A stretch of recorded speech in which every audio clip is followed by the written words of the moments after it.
that tends to be my role. But we also have Paz on chat who will deal with anything technical. If you have any problems, just try and either email the LCT Centre or put something in the chat and put Paz, and she'll attend to that. And we also have Mauricio on chat as well. So if you have a question, just put MQ dash or Mauricio dash or put question and just ask it, and then Mauricio will jump in. Or if it's a long one, say I've got a long question, Mauricio or Paz can just unmute you and you can do that. So it's not that we're trying to keep you quiet, it's just we're trying to ensure that we don't have a kind of technical collapse. And also at the end, what we'll do is we'll see how it goes. Once Sharon's finished, we'll just probably we'll take the general unmuting off, Paz, and then people can mute and unmute themselves and turn the videos on if they really feel they need to wave their hands like I'm doing. And we'll see how we go. So we'll just have a general discussion at that point. That's about it. I don't ever introduce anybody. I just let them introduce themselves. I will say only this, which is we've had 2 roundtables online in 2 weeks because of a delay in the first one in our transition to an online format. So normally they're every 2 weeks. Now, in 2 weeks' time is what's called our Common Week at the University of Sydney. So we'll be making a giant and great change from current practice by not being on campus. So we won't really notice the difference, but we won't have one then. So our next roundtable will be in 3 weeks, and it will be Zhigang Yu looking at the complex nature of chemistry. But I'm just going to now mute myself and hand it over to Sharon to take it from here, and then let Paz know, Sharon, when you've finished, and then we'll just everybody can have a big discussion after that. But in the meantime, if you do have a question, don't let us put you off. Do ask, and you can also just chat with each other as well. There's the chat for that. And Sharon, don't bother looking at that because that'll be very distracting. We'll tell you if there's anything there. Okay. Okay. In fact, I'll turn it off that way. I can't, because otherwise I know me. I will. Okay. Thank you, everyone, for joining me. I am going to be talking to you about my doctoral study. I've called this Revealing the Dynamics and Effects of Parental School Choice with LCT. I've been a doctoral candidate at the University of Sydney for his sins. Carl has been my supervisor. And this has been an epic journey. I was a part-time candidate, so this has been a long time in the making. What I really want to do is just sort of walk you through where I'm going to go with this particular discussion. First of all, I will give you a little bit of background on the phenomena itself of school choice. But then I wanted to talk to you a bit about that field of study, because that leads me to my first kind of question about why use LCT on what is a piece of social research. And so I'm interested in it as a method of social research analysis. But I didn't, for me, I didn't only use LCT. I actually used LCT with another theory, Bourdieu's field theory. So I want to talk about that as what I'm calling the LCT plus approach. And then going into more of the substantive findings and analysis from my PhD. I particularly used specialisation. So I'm going to talk through how I use specialisation to model the field. What kind of insights this has generated into the phenomena of school choice, including how advantage and disadvantage can work more broadly in education, understanding just some of those mechanisms from that. But then also using this same set of modelling to imagine how we can actually see other ways of approaching education itself through understanding some of the dynamics of the field. So for me, this really started quite a long time ago as understanding it as a phenomenon. And it was because when I had my first child, we came under sustained pressure almost from the minute she was born to put her down to a private school, put her name on a list for a private school. And it was really not something I had been expecting, but it is definitely a thing. Now, it's a thing in Australia particularly, and I'll get to that in a minute, but there was a very strong sense that if we didn't get her name down early, she would miss the opportunities to go to the right kind of school. And this would absolutely imperil her pathway through to success in life. And it was almost like this straight line trajectory.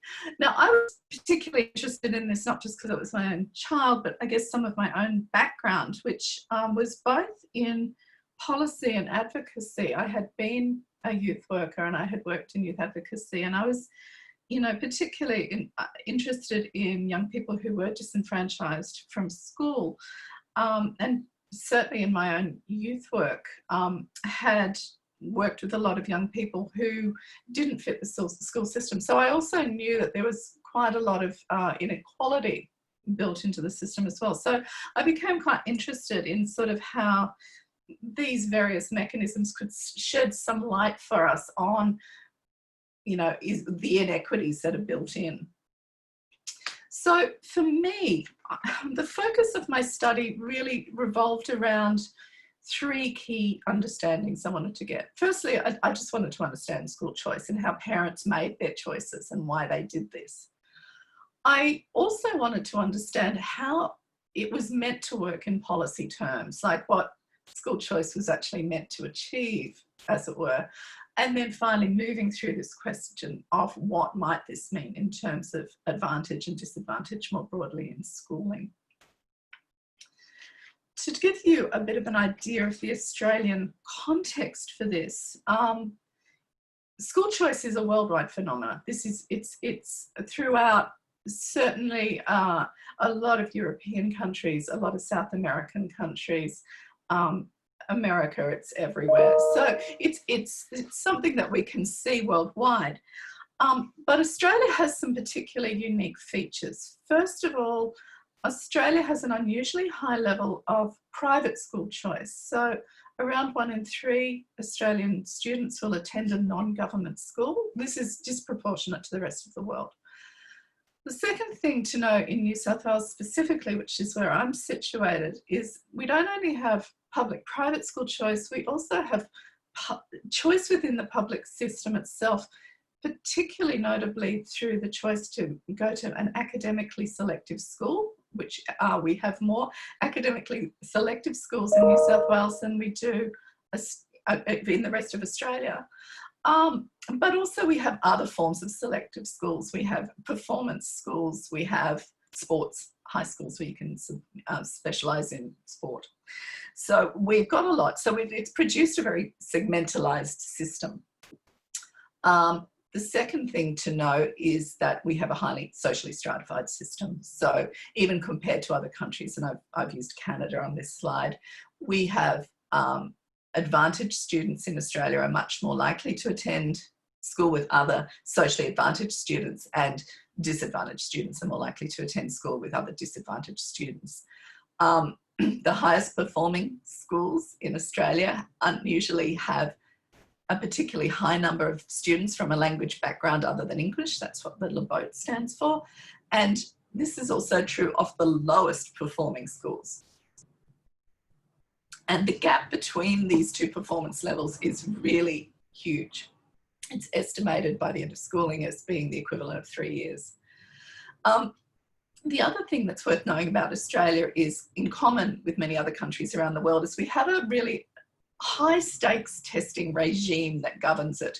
In Australia, you can literally reduce your schooling down to 2 numbers at the end of your final year school in year 12, your higher school certificate, and also your ATAR score. The higher school certificate is a score of how well you have done in your various subjects. Your ATAR ranks you against everyone else in your cohort for the year.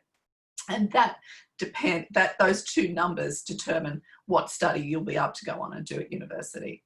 We also have NAPLAN, which is a testing regime throughout school that is done across 4 years. It's quite controversial now, but it dominates very much teachers' practices in schooling.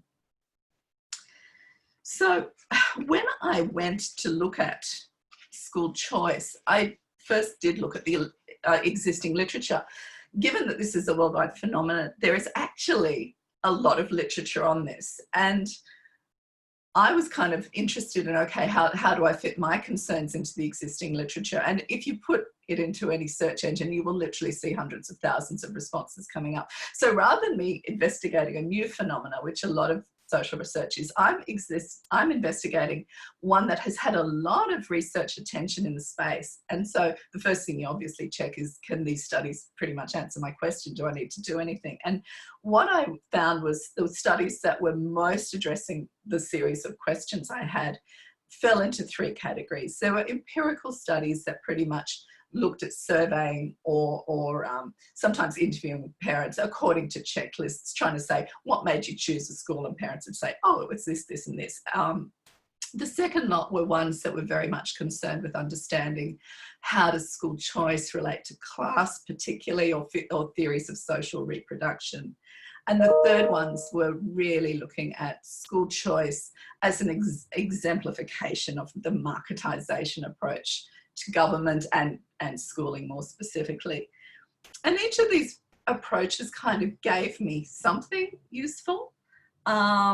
Certainly in Australia, the empirical studies often concentrated on the idea of public versus private schooling. Why did you choose a public school? Why did you choose a private school? The religious schools aspect, which a lot of our private schools are linked to, came up very strongly in some of those studies, but across the board, there was very inconsistent responses. It was actually very hard to get a consistent grip on what parents chose for. And this is largely, I think, because most of the studies were decontextualized from actual parent choice. So they were idealized, what I think is important, rather than, well, when I went to this school, this was the actual factor kind of stuff. The second lot were useful in certainly showing that there's a lot of middle class practices associated with seeking advantage in schooling, and that middle class parents, however broadly we want to define that, tended to sort of look for a range of attributes from schooling. They were often described in sort of fairly negative terms, where they would be resource hogging the good schools, or they'd be trying to, you know, game the system to get advantage. I had my biggest reservations with these studies were a lot of them were from overseas, and I didn't think we could just apply this to the Australian context as easily as they sometimes were. And reproduction tends to not actually allow you to describe resistance or disruption to systems. And the third one, with the marketization of schooling as a sort of an exemplar of neoliberalism, again, certainly gives us a story about, you know, how there can be very dramatic effects in a sector. But school choice has existed in Australia for a long time before neoliberalism came to this shore. So I needed sort of something that could bring these three approaches together, because they didn't really face into each other very well. And really what I wanted to know was sort of, how does parents' actual choices compare to how they're meant to work, and tell us about the system overall, like I said at the start. So this led to my own doctoral study. Now, I did a case study approach, which means I chose a geographic region in Sydney. It represented an ideal market because there were 20 high schools in fairly close proximity, easily accessible by public transport. I've called this area Doongara. And it was also socially quite a diverse area, diverse economically and in terms of the different ethnicities. I did 28 semi-structured interviews with parents, and also 2 key informant interviews with some primary school principals. And later on, I'll talk about the other piece of analysis I did, but I did 5, also analysed parliamentary speech, where school choice was talked about in policy terms. From the interviews, I developed 4 different parent groups, and these were developed in a fairly open, iterative coding process. So it wasn't actually going into the technicality of LCT at first. It was very much built inductively. So I was really interested in just what parents wanted to get out of schooling. And I didn't come in with trying to sort of link this to socioeconomic indicators or class indicators or anything, but rather just look at the data itself. And this led to the description of 4 different parent groups: parents with a credentialist disposition, parents with a social disposition, parents with an all-rounder disposition, and parents with a consolidator disposition. Now, I'll go in a couple of slides' time to talk about what examples of these kind of dispositions we can see, but I just at this point want to talk about why I also needed to bring in LCT, because in a way I already had the groups without it, but I needed it from the start to start building up the answers to those research questions. The first theory that I used was actually Bourdieu's field theory. Now, Bourdieu represented the social world as a multi-dimensional space and a relational space in which institutions and social forces act together with actors, and that these need to be understood relative to each other. And this was sort of highly relevant to my problem, which was trying to understand a series of different relationships. To make this explicable, Bourdieu defined certain concepts, and the ones I've used are field, capital, and habitus. Now, field is just the social arena, and in my study, this is the field of school education. Bourdieu often used the description of a sporting field in order to understand field, and including the idea of contest, including the idea of different players on the field, all trying to control a certain piece of action. This piece of action is the capital of the field, and that's really what's at stake. Bourdieu described a whole range of capitals. He grouped them according to financial capital, money, social capital, which is your networks, social networks, and also cultural capital, which is a range of things, which could include dispositions, or it could be sort of a more material form, like qualifications. For this study, capital was very much recognised as what parents wanted their children to achieve from high school. The last thing that Bourdieu described was habitus, and there's many debates around these sort of definitions of habitus, and so it's kind of the slipperiest of his concepts, but really it's the dispositions parents bring into a field based on their previous experience of it. So in this particular case, I was particularly focused on parents' prior experience of schooling, and also their experience of the workforce and what was necessary for that.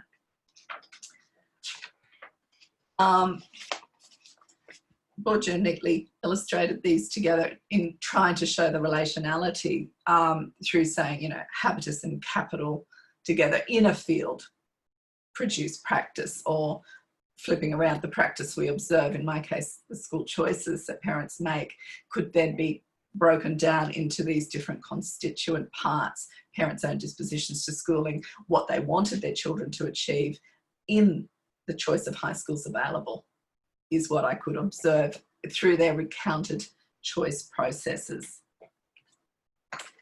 So this is where we have these different set of dispositions coming in. The reason I've named them, even though they've been constituted by the capital, what their parents desire from schooling, it's been constituted in terms of parental disposition. It's partly because Bourdieu, confusingly, but very usefully for my study, also pointed out that prior experience in the field could be a capital as well. So that's where the dispositional element particularly comes in. So let's look at these particular parent groups. So the first one are credentialists. Credentialist parents unabashedly pursued social capital, high academic achievement for their children from schooling. It was really simple. If you ask them, why did you choose this school? It always ended up in a discussion of the likely HSC marks their child would eventually be able to achieve. for some parents, this meant pursuing academically selective high schools, if that was available to them. Not all of my parents, because of the visas they were on, were able to pursue this. So for others, they selected a Catholic school because that was perceived as having the most academic culture of the schools in the area. Another one pursued the local high school because it had a selective stream that was seen as very desirable, and they pointed out less travel time meant more time for homework when they got home from school. But it was always this bottom line of what can the child achieve from school? And here's a couple of quotes from credentialists describing this. Children's education is the ultimate priority. And we also we parents talk about each child's performance. How is your daughter doing? How is your son doing? How much has he scored in the test? Those sort of things. And another one, Archie said, the children, when they're going to school, we're always thinking they have to be top in the class. Always we are pushing and pushing them. As much as we have to pay, it doesn't matter. We want them to study in higher education. And that was the really important clue to pick a credentialist, because the aim was never schooling. That was never the final stop. It was always pushing on to university study. And many of them had quite strong narratives about how moving to Australia was part of the consideration, was that meant their children would be able to study in Australian universities. They had already ranked the Australian universities in terms of desirability, and that often came down to the kind of study that could be done and the prestige that the university was seen as bringing to that form of study, which would then translate into a professional career. It's also worth just mentioning at this point with the credentialists that in my particular study, all of them had come from an Indian background, and they self-identified as Indian middle class. But I certainly don't think this is an exclusive thing to Indian middle class parents. Can I just jump in for a moment there, Sharon, just to give you a break for a second? One of the things that I think is really interesting is that very early on, you turn to theory beyond Bourdieu and LCT because of the endless nature of making those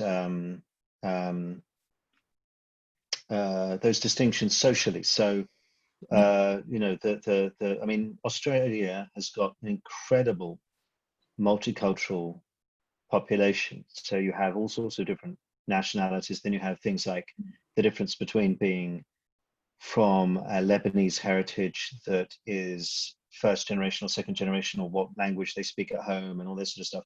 And so you found that proliferation really, really difficult to deal with. You'd end up with every single case being absolutely unique if you based it on the typical sort of sociological category or social categories of race and gender, not gender, but race and nationality and that sort of stuff. And so it did lead to this sort of endless proliferation, didn't it, really early on, I remember.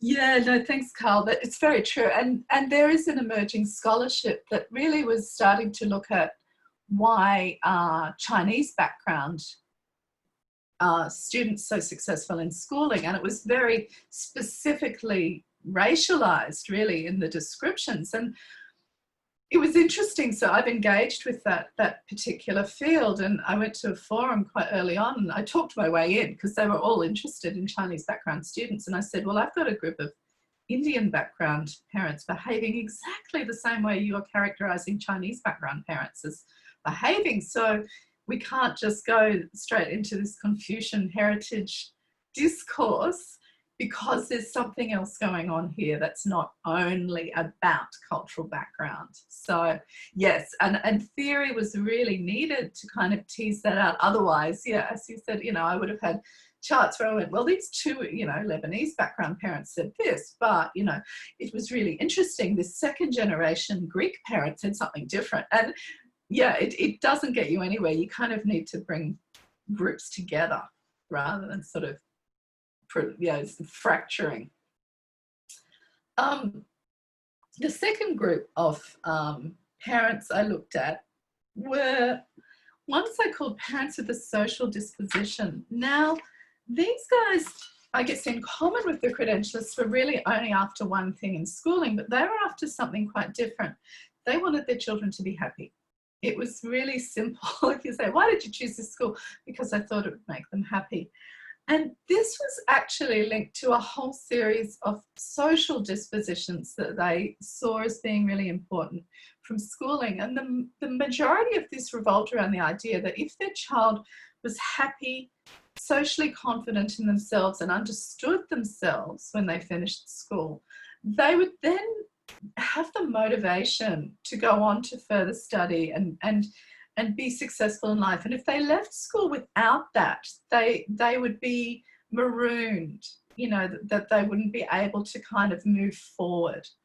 And so these particular parents very much prioritized schools where there was a known peer group. If your sibling or a cousin went to a high school, that you pretty much were guaranteed is going there as well, because there'd be someone to look out for you.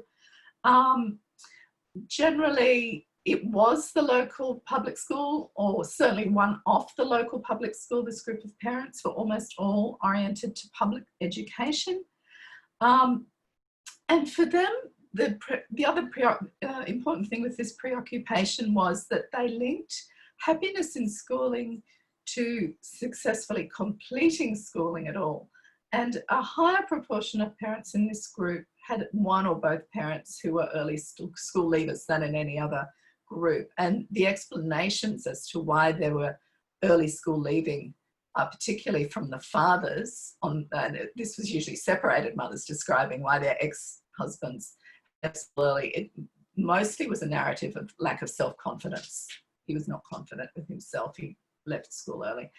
And so for them, confidence in self was also very much tied to completion. So this is one of them, Faith. She said, what did I get out of my high school? I think to feel confident that you're in the right school, happy where you are as a student. If he's growing as a person, learning a lot of things that fascinate him. With the high school, I want them to at least have some kind of direction where they want to go. To me, that would be really good. But if they can't, to me, I'm worried that if they get off high school and they don't know what they want to do. So her concern was this kind of failure to launch.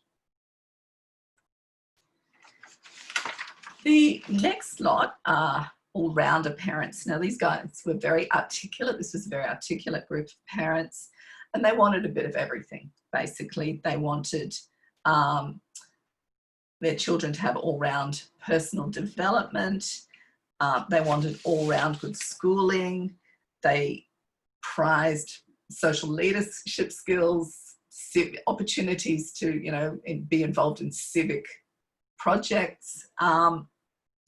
And for a certain group, they also wanted their children to be able to excel at something. They didn't particularly care what. One spent a long time talking about her daughter's potential musical career that had been fostered from before she started school.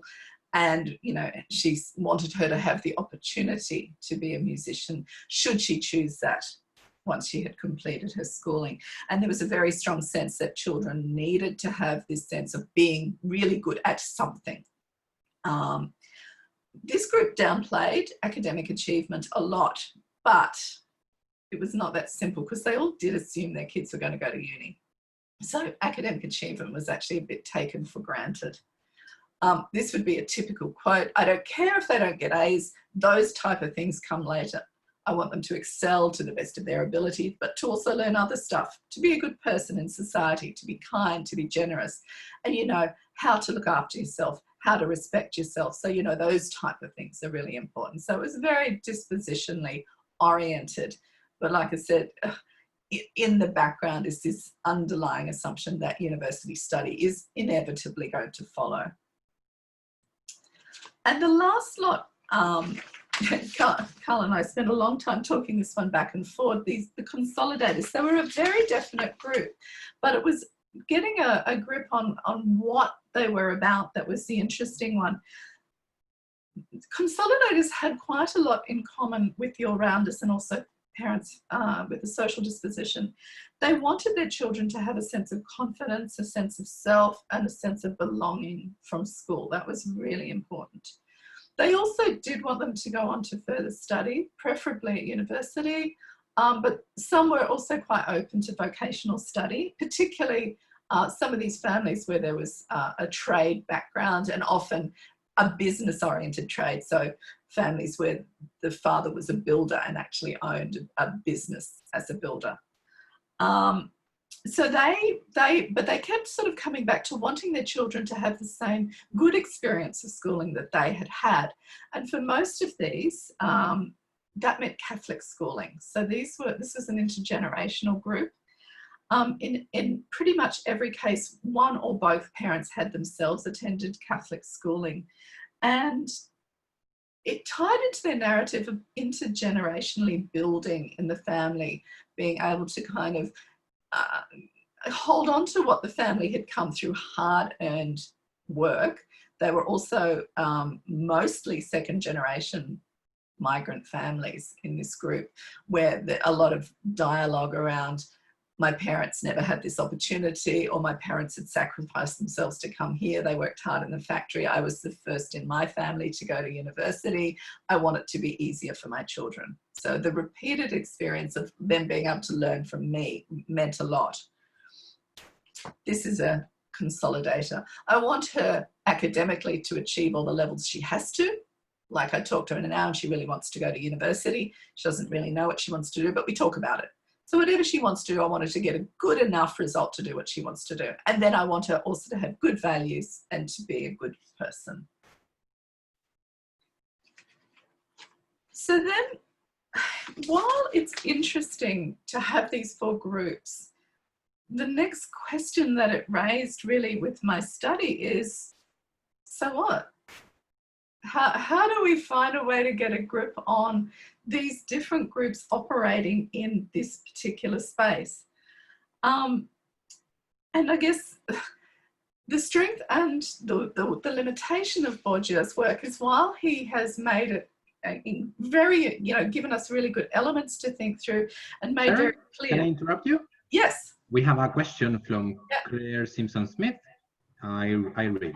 Did any parents in your cohort have particular religious motivations for choosing a school, e.g. wanting them to be in a Christian environment to consolidate religious perspectives from home and or protect them from the wrong ideas in a secular environment? Which disposition will this fit in with? It's actually a really interesting question, because I expected to find more of that than I did.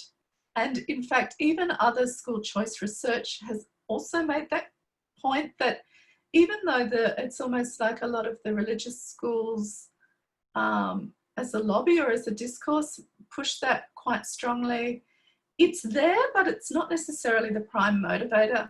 I certainly had parents who were consolidators, and that's where I found them the most commonly, who talked about how it was always, for some it was unquestionably always going to be a Catholic school that they would go to. And it was a heady mix for some of, this was a safe environment. Catholic schools were very frequently portrayed as morally safe environments for kids, protecting them from destructive outside influences for some of them.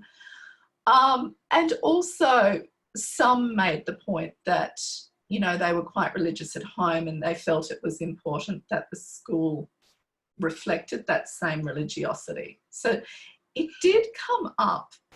But it sort of, that question only got us so far, because yes, they were going to choose a Catholic school, but then I was interested in which Catholic school did you choose, because Catholic schools are such a broad sector in Australia. It almost mirrors the breadth of the public sector, where you can have some fairly rough and ready basic Catholic schools. You have your systemic schools, which are pretty close demographically to public schools. And then you have some very exclusive Catholic schools as well. So it was more the which Catholic school question that became important. I hope that's And also, Erica wanted to ask, did any parents display one disposition with one child, i.e. with a high achieving child, and another disposition with another child, e.g. more all-rounder or social, for example? Did the type of child make a difference? In the end, it's a question I can't fully answer from this study, because when I was interviewing parents, I selected the families based on them having a child that was going to be in year 7 in a particular year. I thought I was only going to focus on that child. Of course, I rapidly discovered in the interviews that there's no such thing as focusing on one child in the family, or you hear about all the children in the family. I didn't notice that particularly, but I think the only group that would have particularly applied to would have been the all-rounders, because they were very focused on a bespoke approach to education for their schooling. So they would sometimes have different children at different schools because this particular school matched that child really well, while this other school matched this other child much better. But the underlying principle is the school has to match the child, rather than I'm going to be a credentialist for this child and a consolidator for that one. The underlying principle is the same, even if it landed in different schools. So I'm not sure if there are any other questions. I'll go on. I hope that answered that one. No, do keep going, because you've got to get to some LCT. You know how many slides I make. Okay, so here we are getting to the limits of Bourdieu. Well, we've got the elements there, but as Maton points out, while Bourdieu existed, his schemata had to operate relationally. He didn't actually provide us with a roadmap of how to do it, to kind of get a grip on these concepts, the underlying whatever it is. Maton calls this the X of the concepts. And in fact, there we go. Bourdieu's tools cannot fully implement a relational gaze. They are intentional rather than operative. And so for me, this is where legitimation code theory brought in the secondary toolkit in order to say, well, how can we start putting some relational values on these different elements that we've found that enable us to actually bring them together to see what's operating in this particular field. So this is LCT+. Now, Maton describes LCT as this sociological framework that extends Bourdieu's field theory and Bernstein's code theory. And the reason I point this out is that Bourdieu is built into the DNA of LCT. So this was not a massive stretch to do, because it's already part of the relationality is within legitimation code theory.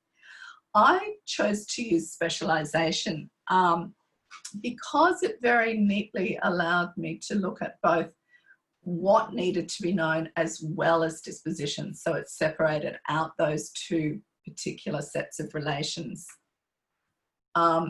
Specialisation, for those who aren't particularly familiar with it, has epistemic relations, and sorry, you've actually seen my substitution there.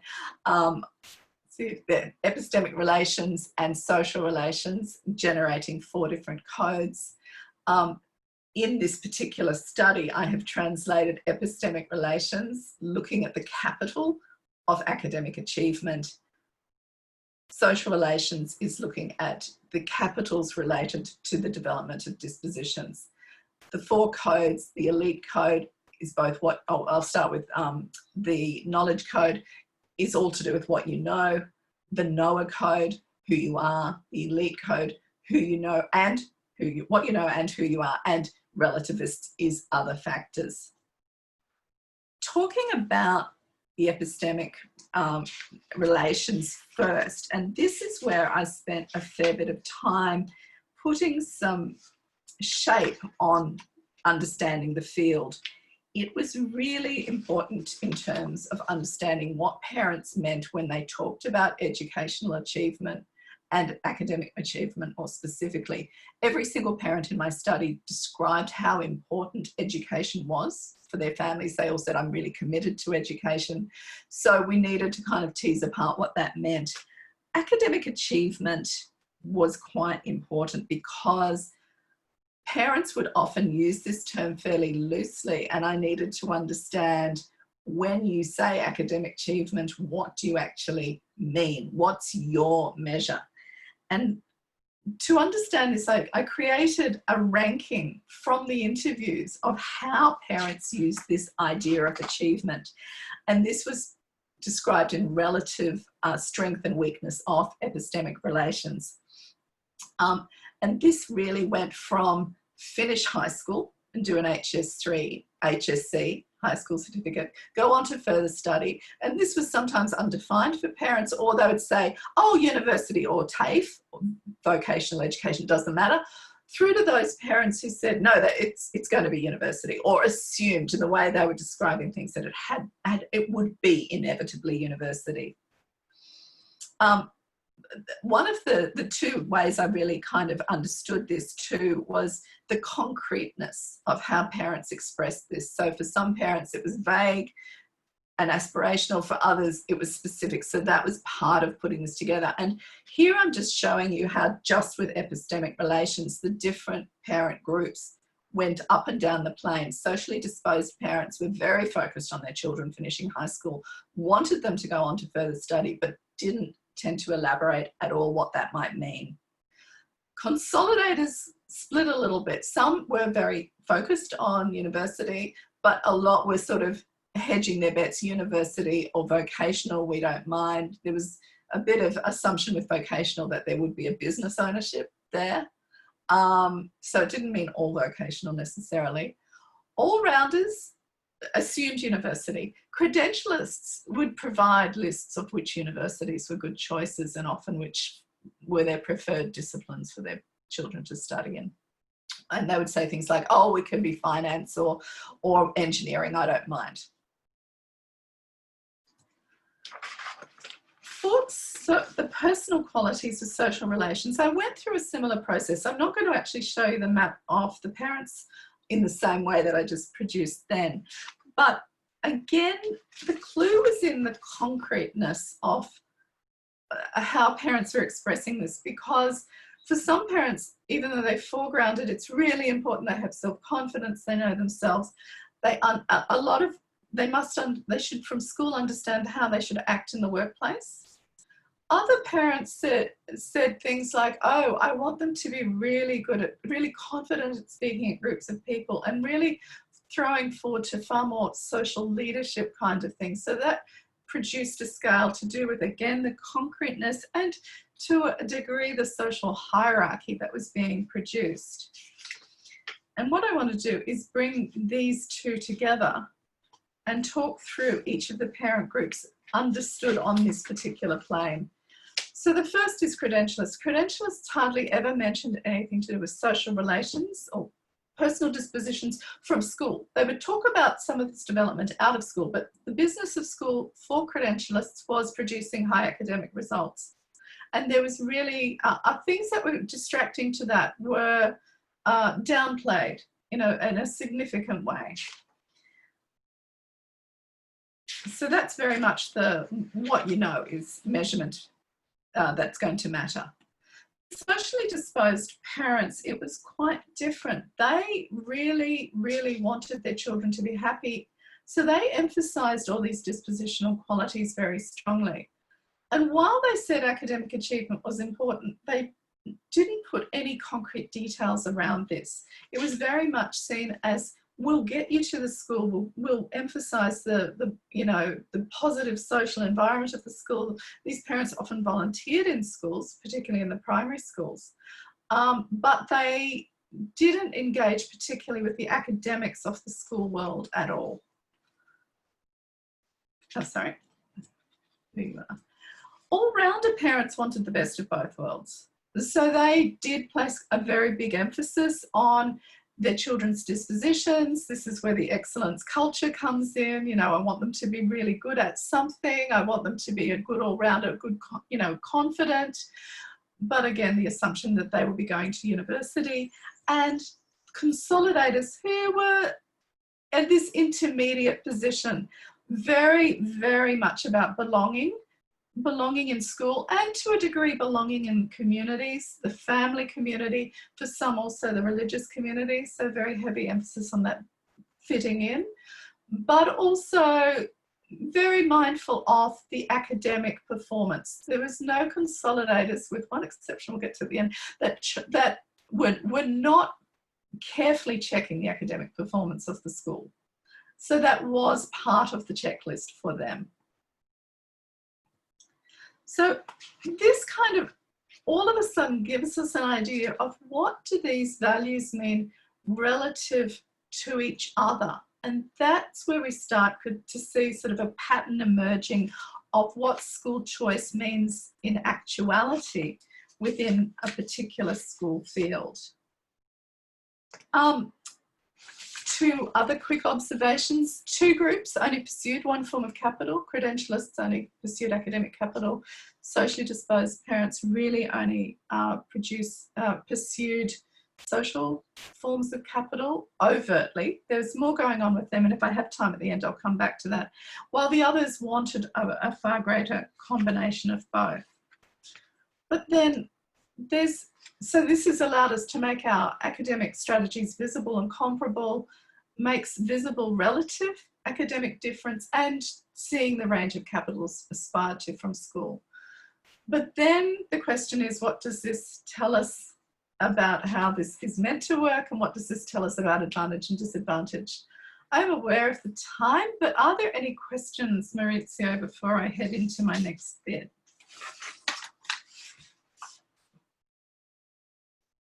Cool. So,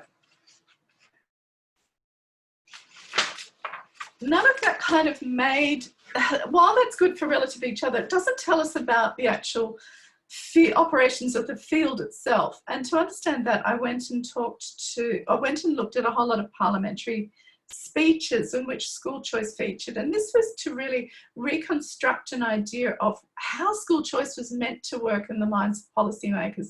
There's no actual legislation on school choice. It's not formally part of any Education Act, but it's assumed within the Australian system. And so there were actually 5 particular bills of parliament I looked at that were all being debated around the time these parents were making these choices. In Australia, school education is the responsibility of state and federal government, administratively state government, financially through grants to the state, the federal government. So I looked at bills from both state and federal parliament.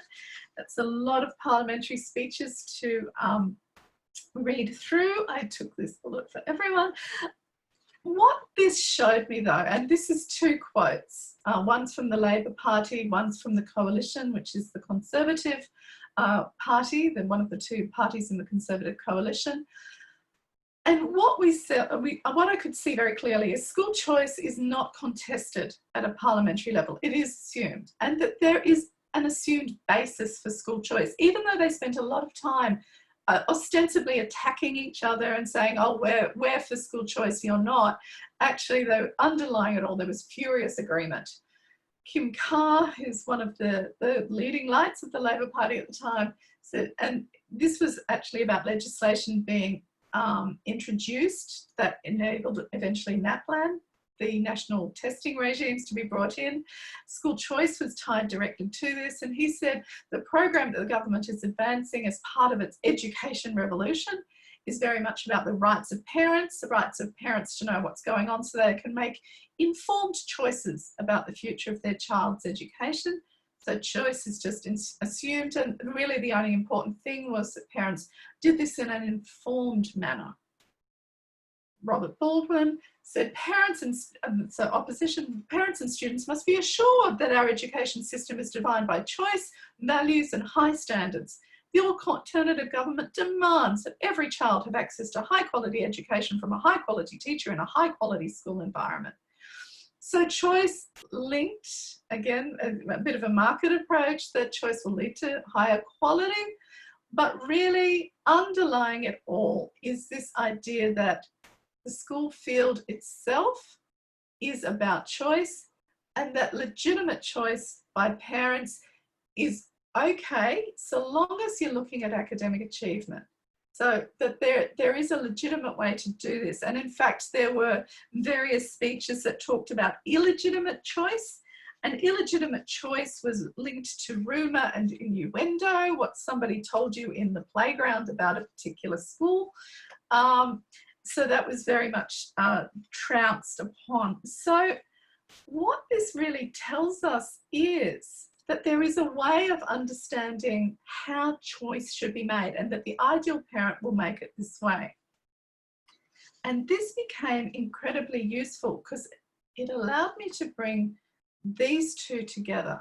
So I could bring an idealised field, an idealised choice in the field as set by policymakers, together with actual choice by actual parents in a particular school field. And what this showed very quickly was that there were some parents that were acting as the ideal parent and approaching school choice as policymakers envisaged they would and should. And there were others that sat outside of this. Specifically, we had code matches, and the code match where you see the same code. Code matches with 3 of the 4 parent groups: credentialists, whose sole focus was academic achievement, academic marks; all-rounders, who presumed university study; and consolidators, who were still considering university or vocational study, but were mindful of schools, you know, schools' performance. They would all select schools with an eye to their academic track record. Interestingly, and this was significant, they also all used supplementary supports in various ways to achieve this. And this often meant home tutoring. It would often come up, oh, they needed to do a bit of maths tutoring, even if they, particularly all-rounders and consolidators who did not like the credentialists' exclusive academic focus one little bit, they would criticise them, and then you would later hear, oh, but my child needed some extra support. So they were using a similar strategy. However, we also have a code clash, and these were with the socially disposed parents who were considering happiness first, and that considered that happiness in schooling would lead to academic achievement. And they were relying on this conversion process to convert the social capital, the social happiness, into academic capital. That might be okay, except, it left them reliant on schools to do that. Now, I have in the past, and it's interesting doing this roundtable because I've presented previously, so I didn't want to go over too much previous material, but the one that was really important with this particular one was, I had a couple of case studies that illustrated it. I've got one where we can see how it is paying off. So this particular mother, and I know this is a long one, I won't read the entire slide. She was talking about one of her children who had actually dropped out of school, and he was going to go off and become a plumber, but he actually didn't get an apprenticeship. So she said to him, basically, you have to go back to school. So he goes back and he starts to make a personal connection with one of the teachers. And this teacher has obviously taken an interest in him. And this, as a result, his son has now got this renewed enthusiasm for school. He's starting to do his work again. He's become aspirational. He wants to be a police officer.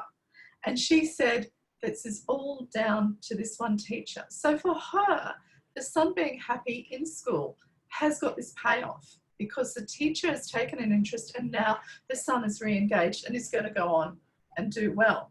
So it's not an anti-academic strategy at all, but it does rely on this happening. And the slide I don't have up, but I'll just recount briefly, is another parent had a similar set of values, but was concerned about the school not actually sending enough homework home for her child. And she went to the school and said, I'm worried, you know, I've got a daughter in year 7 in another school, and my son is not getting the same sort of homework that she gets. And the teacher basically said to her, if you care about academic achievement, don't keep your child here. Oh, it's a terrible thing for a teacher to say. And this particular mother knew this. She was quite outraged recounting it, but she left her child in that school because he was happy. He had cousins there. He felt part of the school. And she basically said, I have to just trust that the system itself will be about equal everywhere. So even though I know this is one exception that's not good, overall, I don't think it's going to be any different anywhere else. And so it's left these particular group of parents highly dependent on the system itself. So it gives us an insight into this idea of what is an advantaged position and what is a disadvantaged position within the system, within a system that is so focused on academic achievement. And it does favour, it favours the credentialists who are totally focused on academic marks. And these guys, there's a lot of stuff around coaching colleges, and you know, we'll see about hothouse students and so on. But this strategy will continue to be a highly effective one. And these parents, the other thing to know about them is they promote this way of doing things because it's worked for them. That's what their schooling was like. They could bring the same set of strategies in of intensive study. They sit side by side with their kids every night and help them with their homework, and they have that knowledge to do this. Socially disposed parents, still very aspirational, but don't feel that they can help their children with their homework as much. They'll say, oh, I asked them to do it, I remind them to do it, but they can't. And so they are reliant very heavily on the schools for schooling. So there's one other group that I wanted to talk about, and again, watching the clock, about what this tells us about the field and how advantage and disadvantage actually works.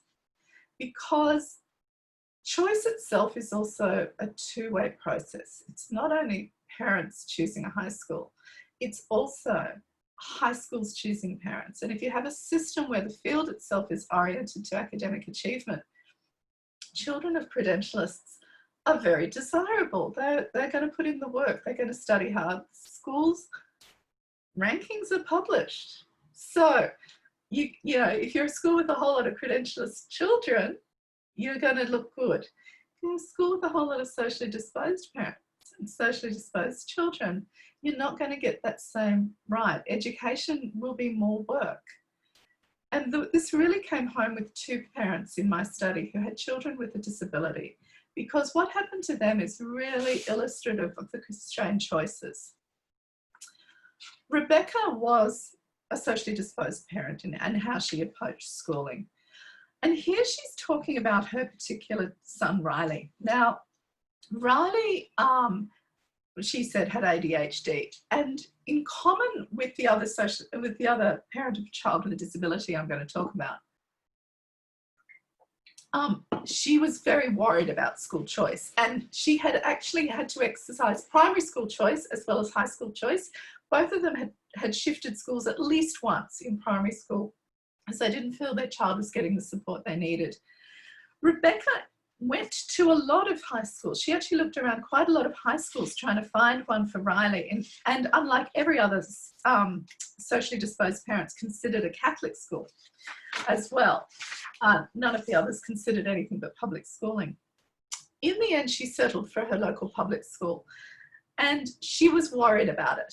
Now, the interesting thing is her local public school was a highly desirable school to other parents. I had some in this study who had moved into the catchment area specifically to go to that school because it had some selective and enrichment classes attached to it. But Rebecca didn't like that because she said she had already been to a primary school with enrichment classes and felt that her son had lost out because he was not a high achiever, and so the school got no kudos from him. So she was worried. She's going, well, I'm going to send him. I pay for home tutoring. She was paying for home tutoring, but she said, I'm really, really worried he's going to be overlooked because this school doesn't value what he is. He's not an academic student. So even though she was moving her own code and her own practices, didn't open up any more opportunities in terms of school selection for her. The other parent of a child with a disability was Ronnie. Now, Ronnie's child, Gabrielle, had quite severe disabilities. She was on the autism spectrum, and she also was identified as having ADHD. These guys were within the Catholic system. She'd gone to, in the end, a very good Catholic school that she was really happy with. And she was always going to send her child to another Catholic school. However, despite spending a lot of time talking about how important the social side of schooling was to her, she in the end chose Holy Cross as the school that Ronnie was going to go to, knowing that no other child from the primary school that Ronnie was Gabrielle was very happy in was going to go. And I said, well, why? Why? She said, well, it's known as a bad school. It's not the school that you want to send your child to if you want them to achieve. This was the local trade Catholic school.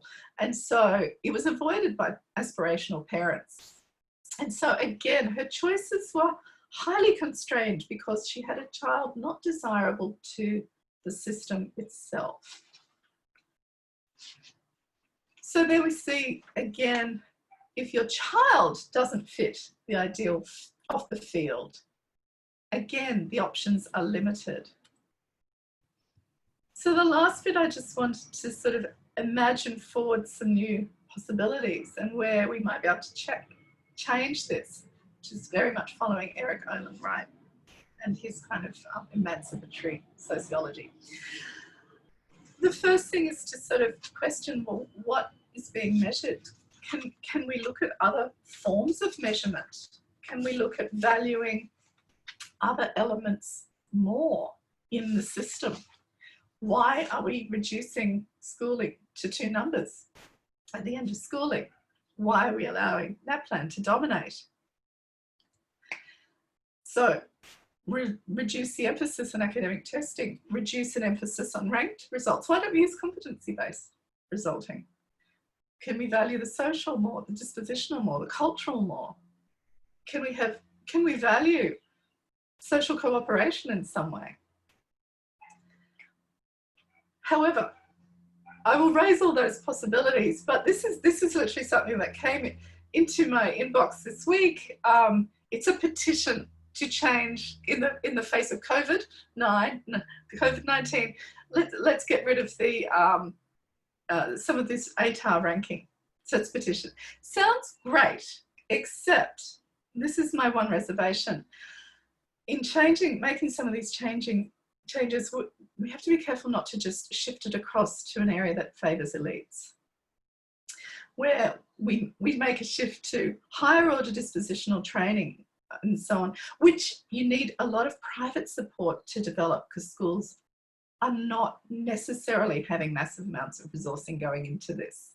And so, for instance, one of my socially disposed parents desperately wanted her children to go and study at a sporting high school, and they couldn't because she couldn't afford all of the private coaching that her child needed to be selected into a public sporting selective high school.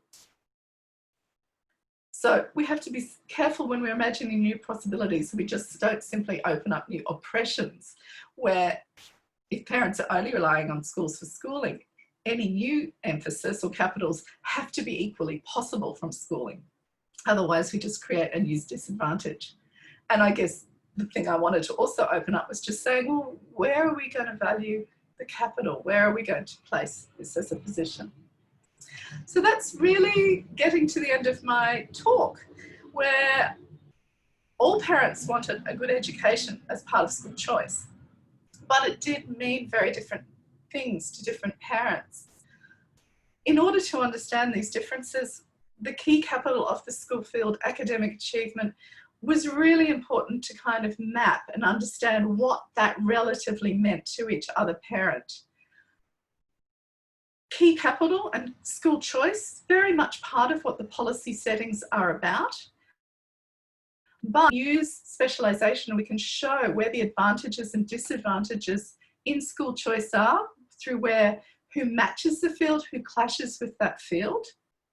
And we can then think forward. Disadvantage is very much vested in parents who rely on schools for schooling and in students who will not be rewarded as valuable players in the field because they don't have that capital of academic achievement. And looking forward, thinking of these new possibilities, looking at these other forms of capital, while at the same time not just easily slipping into creating new oppressions. And that is me done. I would love comments and feedback. Thanks, Thanks so much, Sharon. It's not easy to do a talk on Zoom to a bunch of pictures, but it's not the same as getting all that sort of, particularly when it says that my computer, your internet connection is unstable. That's really helpful. It's not easy to do a talk online because you don't get that kind of tactile and physical sort of feedback from people. So thank you very much. And anybody and everybody can just, unmute themselves and ask a question or jump in with a comment or something like that. So, Paz, can you just take off our universal unmute perhaps? And I think people can actually do it themselves, can't they? Brilliant, I just enabled them so that everyone can unmute themselves. Wonderful. So if you want to say something, just jump in. Before, there was a question, I can start, about the actual abilities and capacities that parents have to do the choosing, Sharon. And I responded saying that this was a distinction between basis and focus, that you were focusing on the focus. Yeah. And that one other thing is like the basis which parents use to choose. But if you have given this a thought, it will be nice for you to elaborate a little bit. Sorry, Mauricio, I don't know what you mean by focus and basis there. Sharon, did you get what I was trying to say? Yeah. Maybe she can explain better than myself.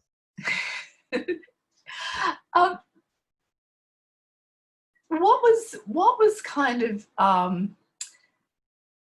questions of parental capacity to choose to me weren't helpful. Because all parents are, number one, all parents are placed in a market. It's impossible to not choose a school for your child, even if you show up to your local public school that you're in the catchment for. You still have to go through a choice-making process where you prove where you live. You bring a rates notice or an electricity notice to prove that you live in this particular area. You have to fill in an application form. And all of the parents in my study were very aware of school choice being a thing.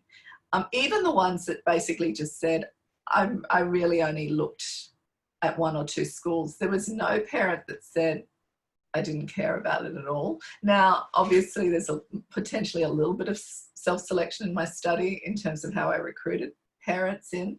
I did use a variety of methods to find people, including through, recruiting through schools and snowballing and some selective interviews as well near the end when I was aware I sort of had a lower numbers of certain indicative groups I thought I needed.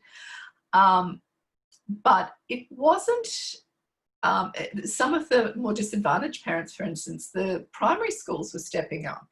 I actually went and spoke to one of the primary school principals because I was surprised at the response rate I got from my recruitment questionnaire for a start. And I went to her and she was a bit insulted. I said, I just didn't expect this response rate because she had a particularly low SES group of parents.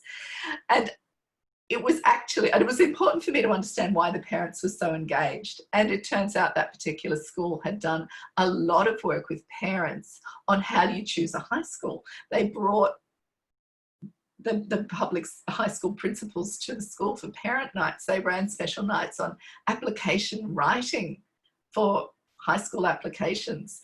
And it turns out a lot of public primary schools do this kind of thing.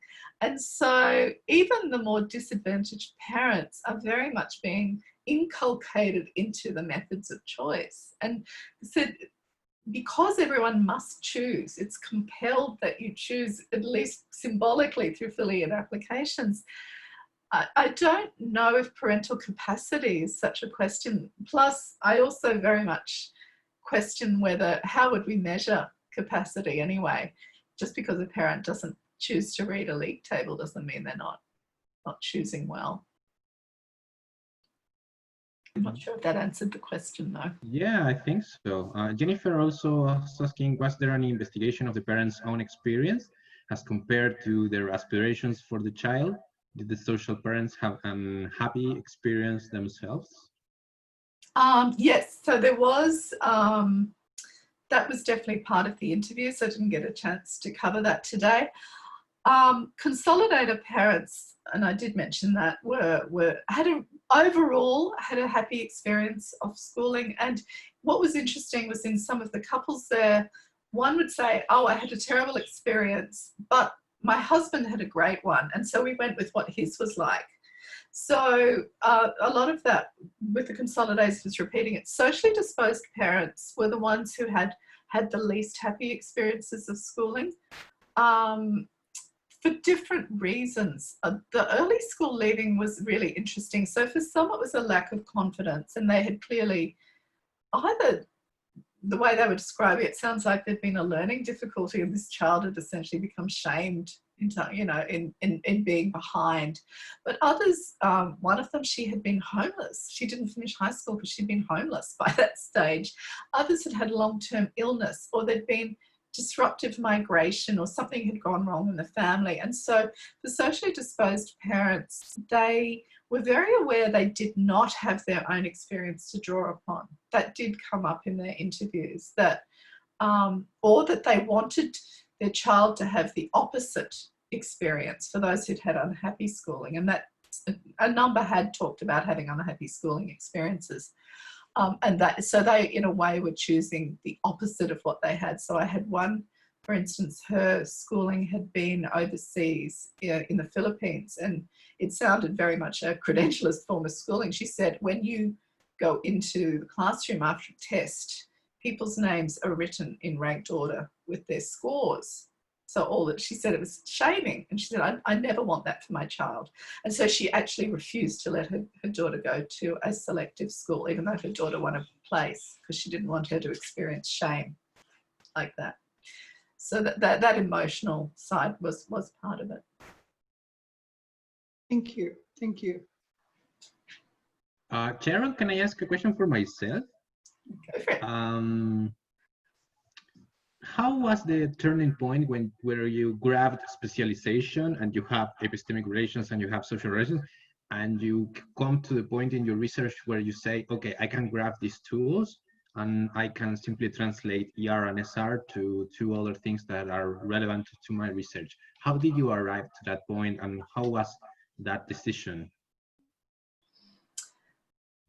Yeah, it was quite iterative, and it was problem solving. I mean, when I first signed up with Carl, we had early discussions, and this is 10 years ago.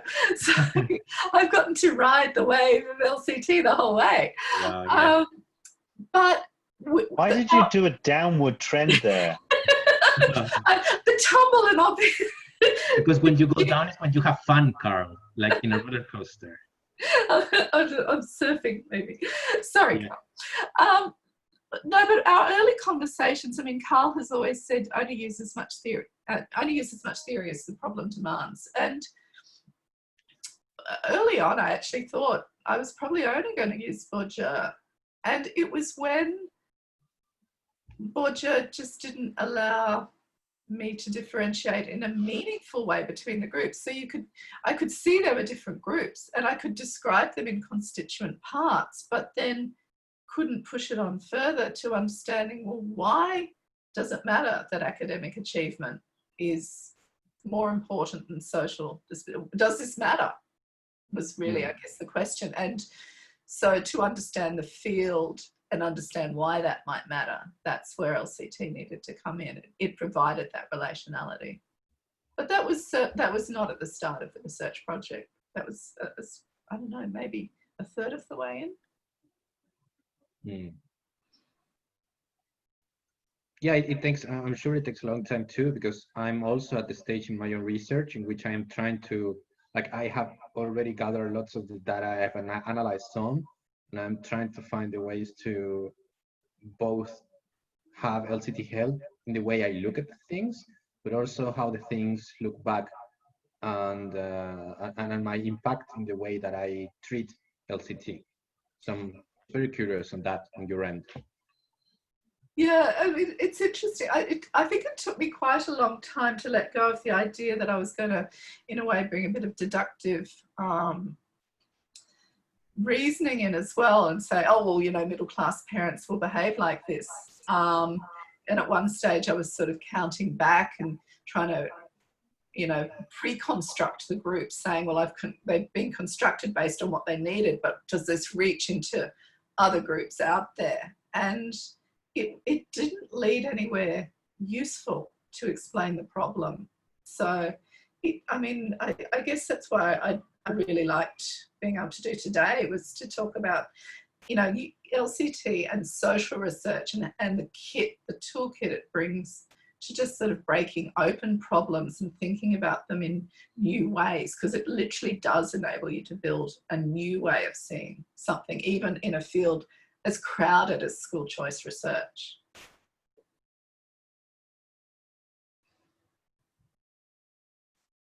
I'll just reiterate that anybody can unmute themselves and ask a question or make a comment or pitch in or whatever, whether it's experiential or LCT based or anything.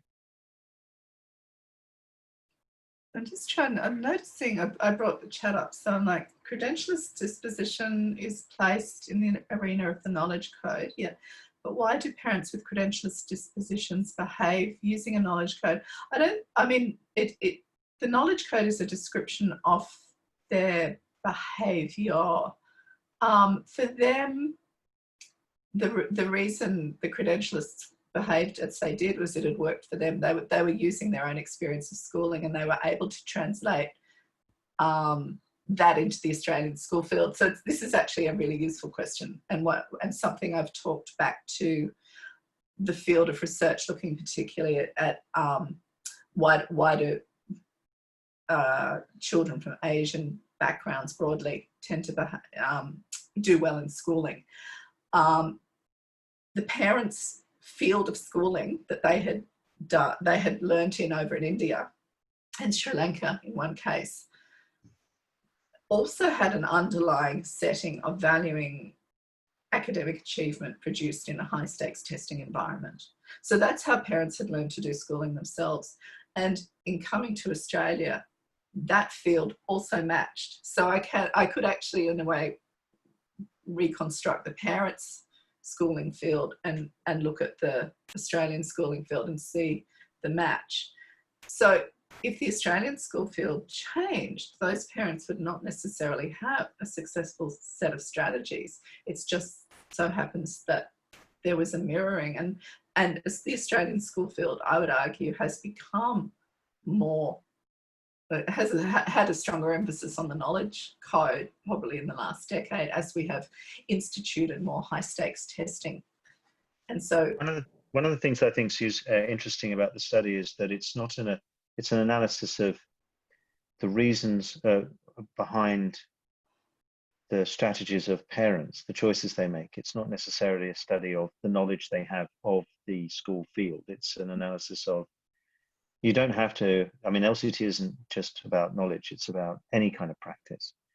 And so when they do, when they're focused on credentials, which are the sort of visible evidence of learning knowledge successfully, then they are emphasizing epistemic relations. One of the questions that Susan Dowden Parker asked is, did you meet any relativist parents? What would one look like? And I imagine, I'll let you answer it in a second, but I imagine that would be where someone just says, don't give a shit. They can go to any school and picks it at random. Susan suggested perhaps a homeschooler, but that, I think that's, that they could have a homeschooler could have knowledge code, NOLA code, elite code reasons for doing it at home. So they I mean, if you think of the home would be just yet one more kind of school. Yes. And they could have any kind of reason for choosing to do it at home. Whereas a relativist would be perhaps someone who just goes, oh, I don't know, I just chose the nearest, maybe, or I didn't care. Yeah, I mean, it's interesting because one of the group, I actually expected to find relativist code parents, and I've given talks where I've sort of described slaying the dragon of the parent who doesn't care, because other parents would talk about this idea of the parent who doesn't care. Oh, this, you know, half the parents in this school just don't care. They just pick the local school.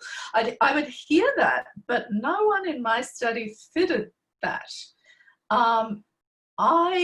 Though I do expect some socially disposed parents are misread as parents who don't care. So I think when people meet them and they say, oh, I just want my child to be happy, people think, oh, they don't care. Well, actually, they cared deeply, and there was an underlying strategy going on. It just wasn't overt and oriented towards the key capital of the field. Or could it be a methodological thing that if parents really didn't care which school their kids went to, how likely might they be to engage in a discussion with you about choosing a school? So it's possible that the relativist code parents may either not exist, or if they do, that they are quite hard to engage with this in this way. One would have to do some real digging to try and dig them out. Yeah, and look, I think there's a bit of both of that going on. I mean, I was recruiting parents towards the end of my study very purposefully, where I was aware that there was a couple of groups I needed to just hear a little bit more from. And there I was trying to engage in, I guess, fairly disadvantaged, low-profile parent groups. And I had a number of unsuccessful attempts where I would show up for meetings and they just weren't there. And so I may well have missed recruiting some of these. Though, like I said, I think in the end, I am fairly sure that they are less common than people believe they are. Sharon? Yeah. There's the attendance is huge. Attendance is a huge problem in the Northern Territory, and I think it links to that relativist code. Yeah. And it's been looked at and across the nation. But I would say that we have we are serial non-attenders up here in the Northern Territory, and there are particular cohorts of students that that have a profile that fits relativist. And it'd be interesting to see, to use your study in reverse, right? So to find out why they don't come. That would be incredibly interesting, and particularly looking at code matching and code clashing, and what are the parents and what are the students valuing and what is valued might be really, really different. I think particularly if you're talking some of the more remote communities or regional communities. And also it would depend how you defined epistemic relations too.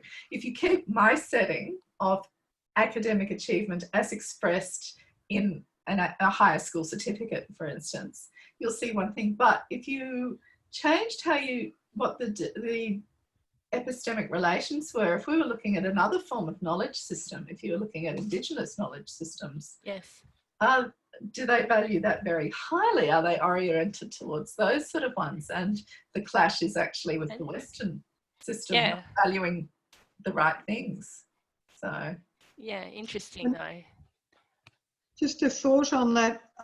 With the relativist code, it's if you have the sort of don't give a shit classification, but is it possible that they give a shit and they just totally have no idea how to access a better code than they experience themselves?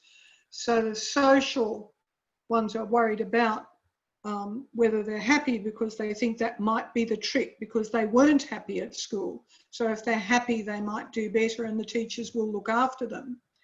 And then the others are the two higher codes, if a sort of understanding the system and can do it, but down in that bottom left-hand corner, are they simply the ones that haven't got a clue how to make it work, how to make their kids happy enough in such a foreign environment to succeed? And therefore they can't choose the right foreign environment. I think that's possible, I guess. And like I said, I came into the study really expecting to find some of that. And there was another piece of research, and you're going to have to forgive me because I've forgotten the name of the researcher, but he was doing a whole lot of research on parent engagement in schools in far western New South Wales. So he was looking particularly at towns with very high Indigenous populations, and what he consistently found, and he was an ex-school inspector, so he really knew the system, but he consistently found that parents were showing up, parents were wanting to be involved with schools. Schools would put on a barbecue and say, please come and meet the teacher, and the parents would come. And then he would say, when I went and talked to the parents, they said, yes, I kept trying to engage with the school, but I was not being heard, or they weren't getting back to me, or we don't know what to do next. And to me, if I was to code that, I'd say, well, it's social code. You know, they are showing high social relations. They look like my socially disposed parents. So it's not that they were clueless, but what they were giving out and what the school was wanting to see just were clashing. So that's why I think I'm sort of coming back to repeatedly going, I think there's a lot of misrecognition. Yes, I don't doubt we could find some relativist code parents, but I just don't think they're nearly as common as we imagine. I think they're probably a lot more socially disposed parents. I would love to see people testing this in others, in other regions, in other places, because I think there's actually a lot to really understand about the socially disposed parents particularly. Before I bring us to a conclusion, can I just ask a question that's not on school choice, which is, what was the hardest thing about using LCT in your PhD? Oh, and how did you solve it?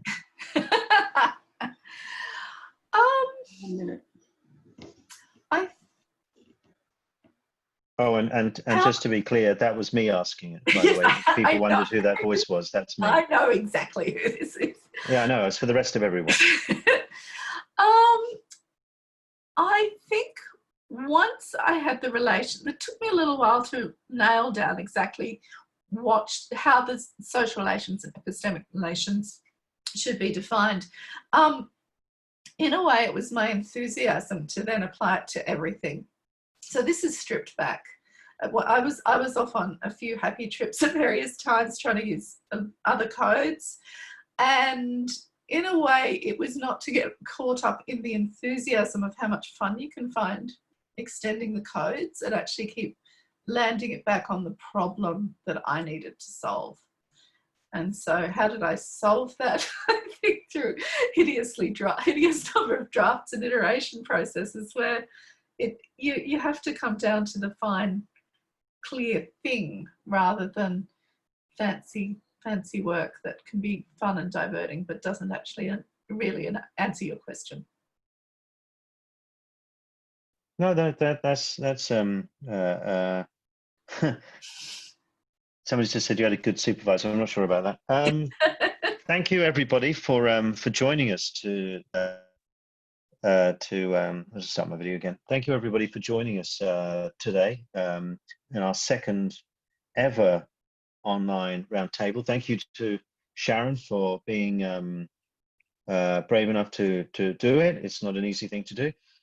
We really would welcome ideas to the LCT Centre email about ways in which we can improve this experience. Everybody's trying to figure this out. So any ideas you have, also, if you have any questions for Sharon or any ideas or thoughts, please do email the forum. It's been fantastic to see the forum is finally being used this past week. So please keep that up, because I think it's really important to keep connecting with each other and communicating.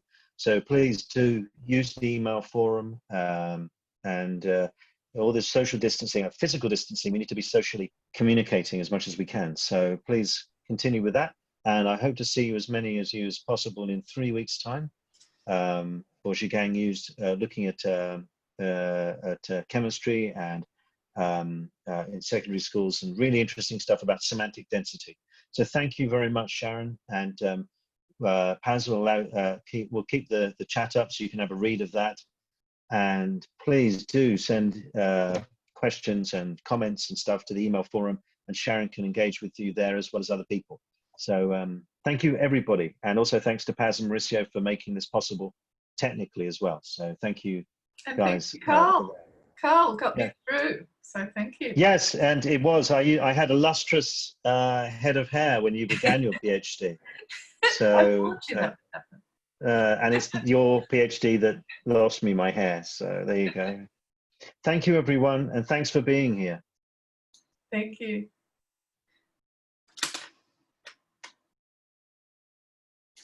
That's a well done, Jagen, for doing that as well on video. It's always terrible. You do a talk and then no one claps. So thank you very much. Although people are putting up little claps, reactions. Yeah. So you can do that on your, there you go. You can do that on your screen. We're using reactions at the bottom of Zoom. Thanks, everyone. Nice work, Sharon. Thanks, Jagen. Well done, Thank you, Sharon. Sharon. That was very fun. Thank you. Ken Tam was asking me, will any recordings be available? And yes, they will. So hopefully we'll, Paz, you make those available at some point? Of course. Yeah, we'll make a decision about when to do that. Yes, but we'll be on fire for all of you, of course. Like the Wicker Man? Hopefully not, no. So thank you, Sharon, very much. No Well problem. done. It's really difficult to do this, so thank you very, very much indeed. Well done. No, that's all right. It's keeping up the energy. So once I've done a few Zooms, so I know. That is difficult. So yeah, so we will be making it available as a recording at some point with, you know, the slides and the sound. So we'll let everybody know when that's possible and where. Sounds good. I've sent the slides to Paz. Yes, I have it. Happy for that to be shared. The one slide I didn't show was the references, so I don't know if they need to be put up as well. But yeah, that's fine. Cool. Well, have a great weekend, and Paz, can you leave the comments so that Sharon can have a look? Yes, I am not ending the meeting yet, so Sharon, you can explore because you are a co-host. Ah, okay. Yeah, I think you can actually export comments from memory, but I don't know if there were any. I think you asked all the questions that needed to be asked anyway. Yeah, actually, but I can do that for you. I can have a file for the comments if you want to, like a souvenir. Yes, you can. You can save them. Yeah, at the bottom it says you can save. I'll put them on my resume. Great. Bye-bye, everyone. Okay. Bye. Bye.